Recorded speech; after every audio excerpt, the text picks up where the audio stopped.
everyone, and welcome to Growing Up Gifted, where we talk about the real experiences behind exceptional ability.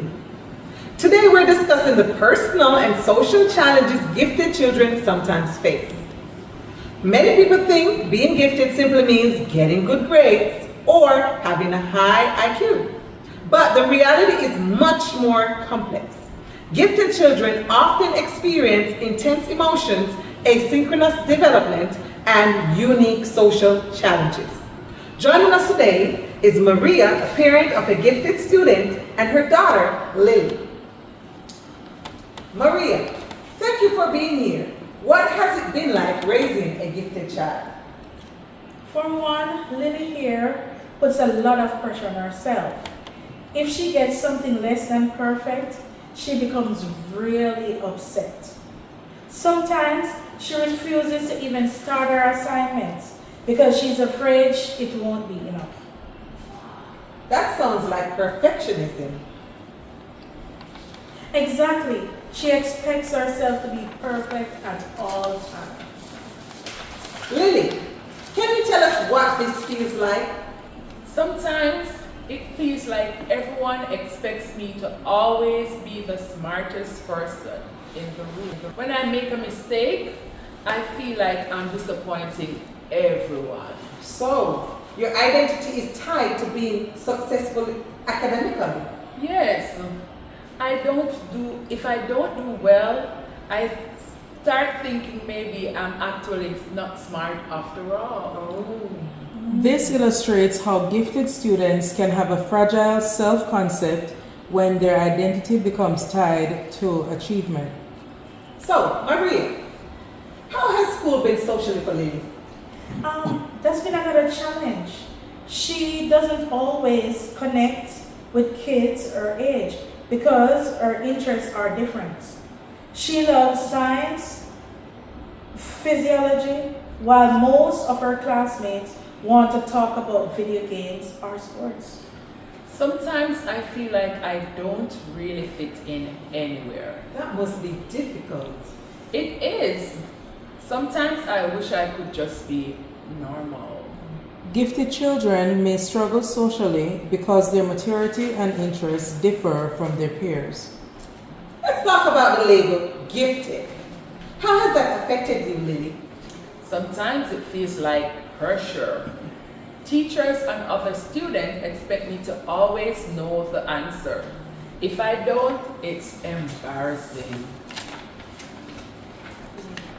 And sometimes other kids tease her about being the smart kid. So, the label itself creates expectations and social pressure.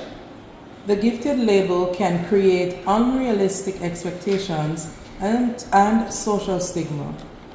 Maria, have you noticed any other behaviors related to Lily's intensity? Yes, Lily is intensively curious about always looking for new challenges. Sometimes she takes risks because she wants excitement or stimulation. I get bored easily. When something feels too easy, I look for something more interesting, even if it gets me into trouble. Gifted children often experience heightened emotional and intellectual intensity, which can lead to risk-taking behaviors. All right, so to help us better understand these issues, we're joined by Dr. Carter, a counselor who specializes in working with gifted children. Welcome, Dr. Carter. Thank you for having me. What Lily and her mom most described is actually very common among gifted children. Gifted students often experience asynchronous development, meaning their intellectual abilities may be far ahead of their emotional development. This can create frustration and difficulty managing feelings. For example, their self-concept may depend heavily on academic success. Perfectionism can cause anxiety and procrastination. Social differences can lead to isolation. The gifted label can create pressure to always perform, and their intensity may lead them to seek new stimulation or take risks. All right, so what can families and schools do to help? I'm glad you asked. There are several strategies that work well. First, we have strength-based support. Help gifted children see their abilities as strengths rather than pressures. We have cognitive behavioral therapy. This helps students challenge perfectionist thinking and develop healthier thought patterns. Encouraging growth mindset. Mistakes should be seen as opportunities to learn rather than failures. Social skills support. Role playing and practicing social situations can help gifted children feel more comfortable with their peers. And family collaboration. Parents should create supportive environments where children feel valued beyond their achievements. Thank you, Dr. Carter. It's clear that being gifted is about more than intelligence. It involves emotional and social experiences that require understanding and support. I think the most important thing I've learned is that gifted kids are still kids. They need encouragement, patience, and guidance. And it helps when people understand that we are not perfect. We're just trying our best. Well said. Thank you all for joining us today on Growing Up Gifted. Remember, supporting gifted children means recognizing both their incredible potential and their very real emotional needs. Thank you, Dr. Carter. Thank you. Thank you, Lily. Thank you, Maria. And Thank you all.